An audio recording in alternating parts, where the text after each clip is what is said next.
నమస్తే, నేను మీ మధు. నా అన్వేష్ చేసినటువంటి వ్యాఖ్యలు ఇప్పుడు దుమారం రేపుతున్నాయి. హిందూ దేవతల గురించి చేసినటువంటి కొన్ని వ్యాఖ్యలు కావచ్చు, గరికపాటి గారి గురించి చేసినటువంటి మరికొన్ని మాటలు కావచ్చు, ఇవన్నీ కూడా హిందూ ప్రజల మనోభావాలను దెబ్బతీసేలా ఉన్నాయని చెప్పేసి చాలా మంది ఫైర్ అవుతున్నారు. ఏదేమైనా సరే నా అన్వేష్ మీద చర్యలు తీసుకోవాలని అందరూ డిమాండ్ చేస్తున్నారు.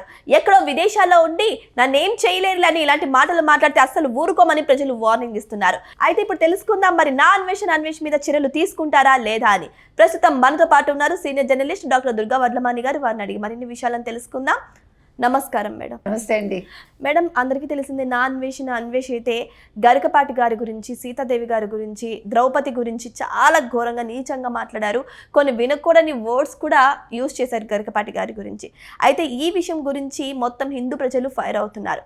ఎక్కడో ఫారెన్లో ఉన్నానులే, నన్నేం చేయగలరు అన్న ధీమాతో మాటలు మాట్లాడారంటారా? అసలు ఈయన మీద ఎలాంటి యాక్షన్స్ తీసుకోవచ్చు అంటారు? ఇండియాకు కూడా రానంటున్నట్టున్నాడు అతను. ఏం పర్వాలేదు, ఇక్కడి నుంచి ఇంటర్పోల్ వెళ్తే సరిపోతుంది. ఇప్పుడు 2 మాటలు మాట్లాడినందుకే మహిళా కమిషన్ మరి శివాజీని పిలిచి అంత క్లాస్ తీసి అని ప్రశ్నలు వేసినప్పుడు మరి అన్వేష్ మాట్లాడిన మాటలకు ఏం చేయాలి? మరి దాన్ని ఎట్లా తీసుకోవాలి? సుమోటోగా వాళ్ళు తీసుకోవాలిగా. తీసుకుని ఇవాళ అన్వేష్ని ఇండియాకి రప్పించి అతని మీద కేసు పెట్టి అతన్ని అరెస్ట్ చేసి అతని పాస్పోర్ట్ సీజ్ చేయాలండి. అతని యూట్యూబ్ ఛానల్ ఏదైతే ఉందో దాని మీద రిపోర్ట్ చేయాలి ఛానల్కి. అది ప్రతి ఒక్కళ్ళు ఆయన ఫాలో అయ్యే వాళ్ళు చేయాల్సిన పని. నిన్న 10 లక్షల మంది అన్ఫాలో అయ్యారట. మరి ఇవాళ ఎంతమంది అవుతారో చూద్దాము. అంటే నేను అనేది ఏంటంటే, మీరు భావ వ్యక్తీకరణ అనే ఒక పదాన్ని వాడుతూ ఈ రకంగా మాట్లాడటం తప్పు.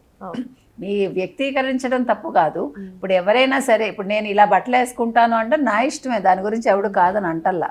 కాకపోతే దానివల్ల సమాజంలో అది పిల్లల మీద ఎలాంటి ప్రభావం చూపిస్తుంది అనేది ఆలోచించమంటున్నారు తప్ప ఇక్కడ మీ వ్యక్తిగత స్వేచ్ఛ గురించి ఎవరు మాట్లాడటల్లా. నేననేది గ్లామర్ ఫీల్డ్ వేరు. గ్లామర్ ఫీల్డ్లో మీరు ఎలాగైనా చూపిస్తారు, ఎందుకంటే అది ఒక ఫ్యాంటసీ అంతే. అక్కడ మనం జీవితంలో చెయ్యలేనివి అక్కడ చూస్తాం. అక్కడ చూసిన దాన్ని నేను ఇక్కడ చేస్తాను, ఇక్కడ చూపిస్తాను అంటే అది వాళ్ళ విచక్షణకు వదిలేయాలి మనం. అంతకుమించి మనం చెప్పేదే లేదు. అయితే ఇవాళ అన్వేష్ విషయంలో మాత్రం అతను గరికపాటి గారిని మాట్లాడిన మాటలు, గరికపాటి గారు ఒక మాట అంటే నువ్వు ఒక వీడియో మొత్తం చేసావు. అప్పుడు మరి మిమ్మల్ని ఏం చేయాలి? అన్వేష్ అనే వ్యక్తిని ఏం చేయాలి? అతని మీద వెంటనే యాక్షన్ తీసుకోవాలి కదా. ఇప్పుడు నేను కూడా ఆనందిస్తాను అని అన్నాడు. అలా బట్టలు వేసుకుని వస్తే నేను కూడా ఆనందిస్తాను అన్నాడు. మరి ఆ పదం కూడా తప్పేగా. మరి దాన్ని కూడా మహిళా కమిషన్ సుమోటోగా తీసుకోవాలిగా. మీరు అలా బట్టలు వేసుకురండి, నేను కూడా ఆనందిస్తాను అంటున్నాడు. అది కూడా తప్పేగా. మీరు వేసుకురండి, ఎవరిష్టం వాళ్ళది, చూసేవాళ్ళు చూస్తారు, చూడని వాళ్ళు చూడరు అనాలి. కానీ నేను కూడా అంటే నీకు అసలు మరి గరికపాటిని అనే హక్కు లేదుగా. అవును. ఇప్పుడు గరికపాటిని మీరు అన్నప్పుడు మీరు దాన్ని కండెమ్ చేసిన విధానం ఒకటి ఉంటుంది. రెండోది నేను కూడా ఆనందిస్తాను వాళ్ళు అలా వేసుకుని వస్తే అనడం తప్పు కదా. అప్పుడు నీకు ఇంకా మరి నీ ప్రత్యేకత ఏంటి అన్వేష్? ఇప్పుడు మీరు ఏం చెప్పదలుచుకున్నారు? మీ ఇష్టానికి మీరు వేసుకోవచ్చు, కరెక్టే, వేసుకోవచ్చు. ఇప్పుడు ఎవడు కాదన్నాడు? ఇప్పుడు అనసూయకి స్వేచ్ఛ లేదని అన్నారా, లేకపోతే ఇంకొకరికి స్వేచ్ఛ లేదన్నారా? కాకపోతే ఏంటంటే మీరు వేసుకురావటం వల్ల ఒక్కొక్క శరీర తీరు ఒకలా ఉంటుంది కాబట్టి ఆకృతి అక్కడ అది ఎదుటి వాళ్ళల్లో కొన్ని రకాల భావోద్దీపన కలిగిస్తుంది కాబట్టి చిన్న పిల్లల్లో ముఖ్యంగా అది వాళ్ళ భవిష్యత్తుకి అది మంచిది కాదని అడగడం తప్ప ఇప్పుడు మీరు ఎందుకు వేసుకున్నారని మనం ప్రశ్నించాం అనసూయను. అది అనసూయ ఇష్టం. కాకపోతే మీరు దాన్ని డార్క్ సైడ్స్లో పెట్టుకోండి అని చెప్తున్నాం. ఎందుకంటే ఇంట్లో పిల్లలు ఉంటారు, తల్లి తండ్రి ఉద్యోగాలకు వెళ్తారు, వాళ్ళు ఇవన్నీ చూసి లేనిపోని ఇదిలు జరుగుతాయి. కాబట్టి వాళ్ళని ఎవరు కంట్రోల్ చేస్తారు? మీరు కంట్రోల్ చేయండి అంటే ఆలోచన ఎవడు కంట్రోల్ చేయగలడు? మనం కొంతవరకు చెప్పగలం పిల్లలకి. ఎవరి పిల్లల్ని ఎవరు కంట్రోల్ చేయలేరు. ఈవెన్ అనసూయ గారు వాళ్ళ పిల్లల్ని కంట్రోల్ చేయగలరా? వాళ్ళ ఆలోచనల్ని చేయలేరు కదా. అది నేను అంటున్నా. కాబట్టి మీరు సొసైటీలో ఉన్నారు, మీరు ఒక సెలబ్రిటీ హోదాలో ఉన్నారు కాబట్టి మీ ఇంపాక్ట్ ఇంకా ఎక్కువ ఉంటుందని చెప్తున్నాం మనం. అవును. ఇప్పుడు నేను మీరు చెప్పేదానికిను ఒక అనసూయ గారు చెప్పేదానికి తేడా ఉంటుంది కదా. అందుకని మనం ఆవిడకి చెప్పటం తప్ప, లేకపోతే ఆవిడకి మనం ఎందుకు చెప్తాం? ఇలా ఉండండి అని ఆవిడ స్వేచ్ఛ ఆవిడకు ఉంటుంది. కాకపోతే సెలబ్రిటీస్ కాబట్టి వాళ్ళకి ఇంకా ఎక్కువ బాధ్యత ఉంటుంది.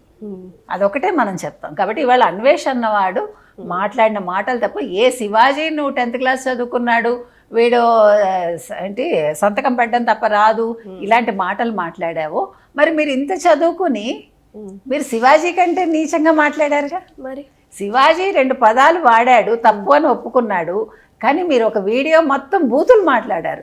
ఆడవాళ్ళని తిట్టారు మీరు ఒక రకంగా, ఆడవాళ్ళని కించపరిచినట్టే. తిట్టినా కూడా ఆడవాళ్ళని మీరు ఎందుకు అందులో ప్రయోగించారు చెప్పాలి. అందుకని ఇవాళ అన్వేషణ అతన్ని మీరు తీసుకురండి, అరెస్ట్ చేయండి, అతని పాస్పోర్ట్ తీసుకోండి, అతను మళ్ళీ ఎటువంటి యూట్యూబ్స్ చేయకుండా చూడండి. అది నిజానికైతే గరికపాటి గారు ఎంత పెద్ద ప్రవక్త అందరికీ తెలిసిన విషయమే. ప్రవచనాలు ఎంత చక్కగా చెప్తారు. అలాంటి వారిని లోకేష్ గారు సైతం మెచ్చుకున్న రోజులు కూడా ఉన్నాయి, పెద్ద పెద్ద వారు ప్రపంచవ్యాప్తంగా. అయితే అటువంటి వారిని ఇలాంటి మాటలు మాట్లాడారంటే, అంతేకాదు మన హిందూ దేవతల విషయానికి వస్తే విదేశాల్లో కూడా రెస్పెక్ట్ చేస్తారు మేడం. సో అటువంటి వారి గురించి కూడా నా అన్వేష్ ఇంత నీచంగా మాట్లాడారు అంటే. ఇప్పుడు రామాయణంలో సీతాదేవి అందరికీ ఆదర్శవంతురాలు ఆవిడ. తర్వాత అందరూ కూడా ఒక దేవతలా కొలుస్తారు. ఆవిడ గురించి నువ్వు నీచంగా మాట్లాడటం ఏంటి? మీకు ఇది ఒక ఫ్యాషన్ అయిపోయింది. మీరు ఎవరైనా ఒక ముస్లిమ్స్కి సంబంధించిన ఒక ఖురాన్ గురించి కానీ లేకపోతే ముస్లిం మహిళల గురించి కానీ మాట్లాడగలరా? క్రిస్టియానిటీలో మీరు మేరీ మాత గురించి ఏమైనా మాట్లాడగలరా? నేను ఎందుకంటున్నా అంటే ఎవరిని మాట్లాడద్దు. అసలు ఎవరం కూడా వేరే మతాన్ని కించపరిచే హక్కు మనకు లేదు, వేరే వాళ్ళ మనోభావాలను దెబ్బతీసే హక్కు కూడా మనకు లేదు. కాకపోతే ఏంటంటే మీరు ఇలా మాట్లాడద్దు. మీరు ద్రౌపదిని కించపరిచారు, తర్వాత సీతాదేవిని కించపరిచారు. కాబట్టి ముఖ్యంగా ఈ అంశాల మీద ఆ బూతులు మాట్లాడినందుకు అతన్ని వెంటనే ఇంటర్పోల్ వెళ్ళి తీసుకురావాలండి, అతని మీద కేసు నమోదు అవ్వాలి. ఇది చిన్న విషయం కాదు నేను అనేది. హిందువులు ఐకమత్యంతో ఉండాలి. హిందువుల మీద ఎందుకు మానసికంగా ఇలా దాడులు జరుగుతున్నాయి? భౌతికంగా సరే, పైగా ఏమంటున్నాడు, హిందువులే భారతదేశంలో ఎక్కువ రేపులు చేస్తున్నారు, తర్వాత క్రిస్టియన్స్ మీద చేస్తున్నారు, ముస్లిమ్స్ మీద చేస్తున్నారు అని స్టేట్మెంట్ ఇచ్చాడు. దీని మీద కూడా కేసు పెట్టాలి. ఎందుకంటే లెక్కలు చూపించమనండి, ఎవరిని చేశారు, ఏ సందర్భంలో చేశారు, ఎక్కడ జరిగాయి, ఇది కావాలి. ఎందుకంటే నువ్వు స్టేట్మెంట్ ఇస్తే సరిపోదు, నీ దగ్గర ఎవిడెన్స్ ఉండాలి. కాబట్టి ఇవాళ 3 అంశాల మీద అతని మీద కేసు పెట్టాలండి. 1 సీతాదేవిని ద్రౌపదిని తిట్టినందుకు, 2 గరికపాటి గారిని బూతులు అంత దారుణంగా తిట్టినందుకు, శివాజీని తిట్టినందుకు, 3వది ఇట్లాగా వాళ్ళు రేపులు చేశారు, హిందువులే చేశారు, హిందువుల మీద, ముస్లిమ్స్ మీద, క్రైస్తవుల మీద, మహిళల మీద అని చెప్పినందుకు వీటి మీద అతను వివరణ ఇవ్వాలండి.